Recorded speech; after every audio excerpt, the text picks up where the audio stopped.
आनंदवाडी नावाचे एक सुंदर आणि निसर्गरम्य गाव होते. या गावात हिराबाई नावाची एक स्त्री राहायची. ती दिसायला अगदी साधी, नेसायला नऊवारी साडी, कपाळावर मोठं कुंकू आणि चेहऱ्यावर नेहमी एक प्रसन्न हास्य. पण तिची बुद्धी मात्र एखाद्या धारदार तलवारीसारखी तीक्ष्ण होती.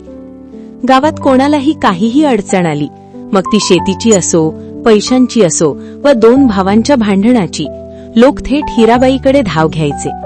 हिराबाई आपल्या चातुर्याने मोठमोठे प्रश्न चुटकीसरशी सोडवायची. एके दिवशी आनंदवाडीत शेठ चतुरचंद नावाचा एक नवीन व्यापारी आला. त्याने गावाच्या मध्यभागी एक मोठे दुकान थाटले. तो गावातल्या इतर दुकानदारांपेक्षा खूप स्वस्तात धान्य, डाळी आणि गूळ विकायचा. स्वस्त वस्तू मिळत असल्याने अल्पावधीतच त्याच्या दुकानाबाहेर गावकऱ्यांची मोठी रांग लागू लागली. पण चतुरचंद जेवढा गोड बोलायचा तेवढाच तो आतून लबाड होता. त्याने आपल्या वजन काट्याच्या पारड्याखाली गुपचूप एक शक्तिशाली चुंबक लावून ठेवला होता. त्यामुळे तो ग्राहकांना वजनापेक्षा नेहमी कमी धान्य द्यायचा आणि वरून आपण किती दानशूर आहोत याचा आव आणायचा.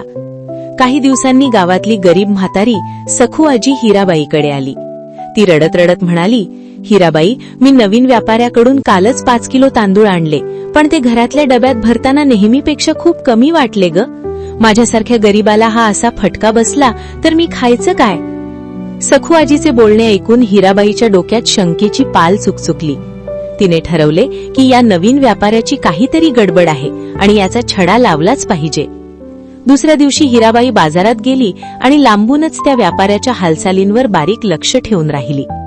तेव्हा तिच्या तीक्ष्ण नजरेला व्यापाऱ्याच्या वजनकाट्याखालची लबाडी आणि तो काळा चुंबक दिसला. हिराबाईने त्याला अद्दल घडवण्याचा पक्का विचार केला. तिने घरी जाऊन एका छोट्या पिशवीत लोखंडाचे छोटे छोटे तुकडे, काही गंजलेले खिळे आणि नट बोल्ट भरले आणि ती पिशवी पैशांसारखी दिसण्यासाठी छान गोल बांधून घेतली. दुपारी बाजारात चांगली गर्दी असताना हिराबाई आपली एक मोठी टोपली घेऊन चतुरचंदच्या दुकानात पोहोचली. हिराबाईला पाहून व्यापारी गोड हसून म्हणाला, या हिराबाई या, बोला तुम्हाला काय देऊ?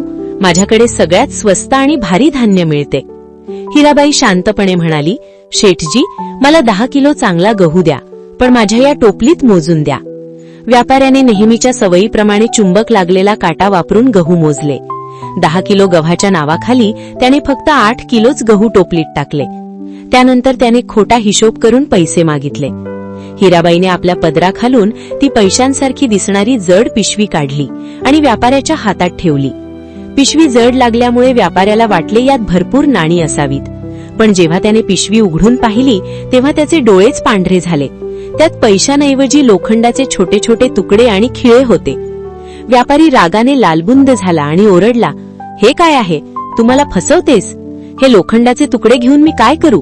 मला माझे खरे पैसे दे. त्याचा मोठा आवाज ऐकून आजूबाजूचे सगळे गावकरी तिथे गोळा झाले. हिराबाई खळखळून हसली आणि सर्वांना ऐकू जाईल अशा मोठ्या आवाजात म्हणाली, अरे भावा, मी कुठे फसवले तुला? तूच तर तुझ्या वजन काट्याखाली चुंबक लावून आमचे धान्य चोरतोस. चुंबकाला लोखंड खूप आवडतं ना? मग मी विचार केला की मी दिलेले हे लोखंडाचे तुकडे तुझ्या काट्याखालच्या चुंबकाला चिकटून नक्कीच त्याचे सोने होईल, नाही का? हे ऐकताच गावकऱ्यांनी लगेचच पुढे होऊन दुकानातला वजन काटा तपासला.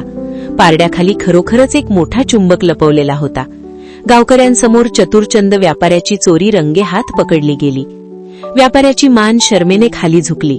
त्याने हिराबाई आणि सर्व गावकऱ्यांची हात जोडून माफी मागितली. गावकऱ्यांनी त्याला आतापर्यंत लुटलेले सर्व धान्य गरिबांना परत करायला लावले आणि त्याला कडक ताकीद देऊन गावातून हाकलून दिले. हिराबाईच्या या चातुर्याचे पूर्ण गावात पुन्हा एकदा खूप कौतुक झाले आणि सखुआजीने तर तिला आनंदाने मिठीच मारली. तात्पर्य: वाईट आणि अप्रामाणिक मार्गाने मिळवलेले यश आणि पैसा कधीच टिकत नाही. सत्याचा आणि प्रामाणिकपणाचा नेहमी विजय होतो. तसेच हुशारीने वागल्यास कोणतेही संकट दूर करता येते. पालकांसाठी टिप: मुलांना सांगा की प्रामाणिकपणा हाच सर्वात मोठा दागिना आहे. बाजारात गेल्यावर वजन कसे करतात, इलेक्ट्रॉनिक वजन काटा आणि साध्या वजन काट्यात काय फरक असतो याबद्दल त्यांच्याशी चर्चा करा. फसवणूक कशी होऊ शकते आणि त्यापासून कसे सावध राहावे याबद्दल त्यांच्याशी चर्चा करा.